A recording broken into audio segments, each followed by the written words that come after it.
ফাতেমা কমলা বাগানের নার্সারিতে আসছি আপনার সঙ্গে কথা বলতে।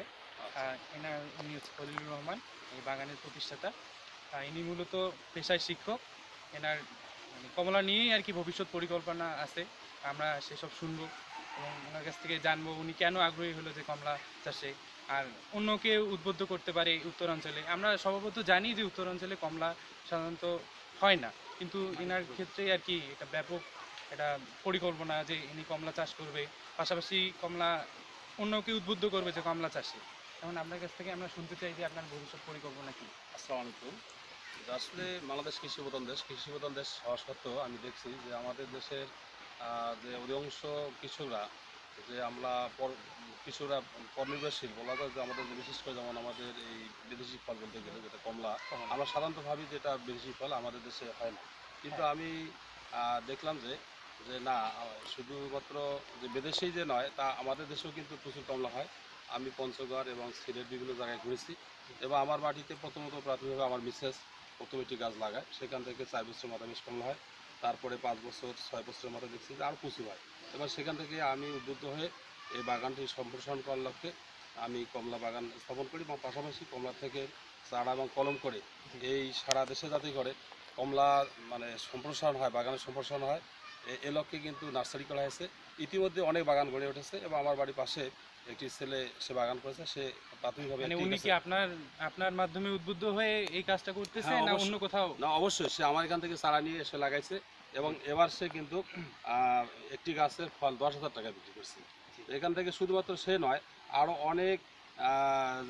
অনেকেই বাগান গড়ে তুলতেছেন। ইতিমধ্যেই আমাদের মাননীয় প্রধানমন্ত্রী শেখ হাসিনা তার গণভবনে তিনিও এখান থেকে 41,000 টাকা চারা নিয়েছেন এবং সেখানে গণভবন থেকে আরও বিভিন্ন জায়গায় লাগাইছেন।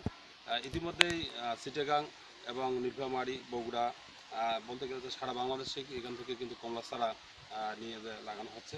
তা আমি আশা রাখবো এবং আমার দৃঢ় বিশ্বাস যে আমাদের অল্প সময়ের মধ্যে বাংলাদেশে কমলা চাষের ব্যাপক সম্প্রসারণ হবে এবং আমাদের আরও মানে যে ভুটানের প্রতি বা ভারতের প্রতি বা অন্য দেশের প্রতি আমাদের অন্য দেশের প্রতি তাকিয়ে থাকতে এবং আমি আরও লক্ষ্য করেছি শুধুমাত্র আমাদের এই এলাকায় শুধু কমলায় নয়, মালটাও কিন্তু প্রচুর ফলন আছে। আমি গত কয়েকদিন আগে ভালুকায় গিয়েছিলাম, ময়মনসিংহ ভালুকায়, এবং সেখানে মালটা বাগান দেখে এসেছি এবং সেখান থেকে দেখলাম যে প্রচুর মালটা হয়েছে।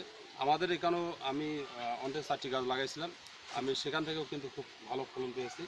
আমি আশা রাখবো যে আমি দেশবাসীকে আহ্বান জানাবো, এলাকাবাসীকে আহ্বান জানাবো, আমাদের এই জেলাবাসীকে আহ্বান জানাবো, যাতে করে আমাদের দেশটিকে সামনের দিকে ডিজিটাল দেশ গড়ার জন্য যে গড়ার লক্ষ্যে আমাদের শুধুমাত্র তথ্য প্রযুক্তির দিক নয়, যে আমরা সব দিক থেকেই বিশেষ করে কৃষিক্ষেত্রে আমরা যেন অগ্রণী ভূমিকা পালন করতে পারি, এই দেশটাকে সোনার দেশে গড়ে তুলতে পারি। জাতির জনক বঙ্গবন্ধু শেখ মুজিবুর রহমান বলেছিলেন যে এটা একটি সোনার দেশ এবং সোনার দেশেই আমাদের একদিন পরিণত হবে। এই জন্য আমি বলতে চাই যে বেশি করে ফলদ বৃক্ষরোপণ করি, বঙ্গবন্ধুর স্বপ্ন সোনার বাংলা গড়ে তুলি। ধন্যবাদ। আচ্ছা, ধন্যবাদ আপনাকেও। যে ফল মানে দেখা একটু যাচ্ছে, গাছটা ধরবেন, ধরে আর কি বলবেন। এই গাছটাতে প্রচুর ফল আসছিল, মানে এই গাছের ফল একবারে মাটিতে লাগিয়েছিল, অসংখ্য মনে করেন যে ইয়া দেওয়া হয়েছিল। তা আঙ্কেল ওই যে সামনের গাছগুলো নিয়ে একটু ধরবেন, ওই যে সামনে এই গাছগুলো আমাদের পরিচর্যার এখন দরকার, এই সেচ দেওয়া দরকার, সার দেওয়া দরকার। মাটি কি উপযুক্ত কমলা চাষের জন্য? হ্যাঁ, অবশ্যই মাটির জন্য অনেক উপযুক্ত। শুধুমাত্র এই জায়গাটাই নয়, মিষ্টির কথাটা বলেন। হ্যাঁ, এবং কমলা অনেক মিষ্টি। আপনারা মনে করেন যে এখান থেকে যারা এসেছিলেন, এখানে আমাদের যে সহকারী অতিরিক্ত জেলা প্রশাসক মহোদয় এসেছিলেন এবং বাংলাদেশের পরিচালক, প্রকল্প পরিচালক ইতিমধ্যে এই বাগান পরিদর্শন করেছেন এবং আরও অনেক উদ্যোতন কর্মকর্তারা এখানে এসেছেন এবং প্রতিদিনই বেশ দর্শনার্থী এখানে আসেন এবং সে লক্ষ্যে আমাদের যোগাযোগ ব্যবস্থা তেমন একটু খারাপ। ইতিমধ্যে মাননীয় জাতীয় সংসদ সদস্য এবং গণশিক্ষা প্রাথমিক মন্ত্রণালয়ের স্থায়ী কমিটির সম্মানিত সভাপতি মাননীয় জনাব মোতাহার হোসেন এমপি মহোদয়, তিনি এই বাগানের যোগাযোগের জন্য তিনি রাস্তা বরাদ্দ দিয়েছেন। ইতিমধ্যেই অল্প কিছুদিনের মধ্যে রাস্তা কাজ শুরু হবে। এছাড়া বিদ্যুতের সমস্যা, আমাদের এখানে বিদ্যুতের পোলেরও ব্যবস্থা করেছেন। তা আমি আশা রাখবো সব মিলেই যে আমাদের দেশের বাগান সম্প্রসারণের লক্ষ্যে এবং আমাদের দেশের কৃষকদের আর্থিক উন্নয়নের জন্য, আর্থিক এবং সামাজিক উন্নয়নের জন্য সবাইকে এই গাছ লাগা উচিত।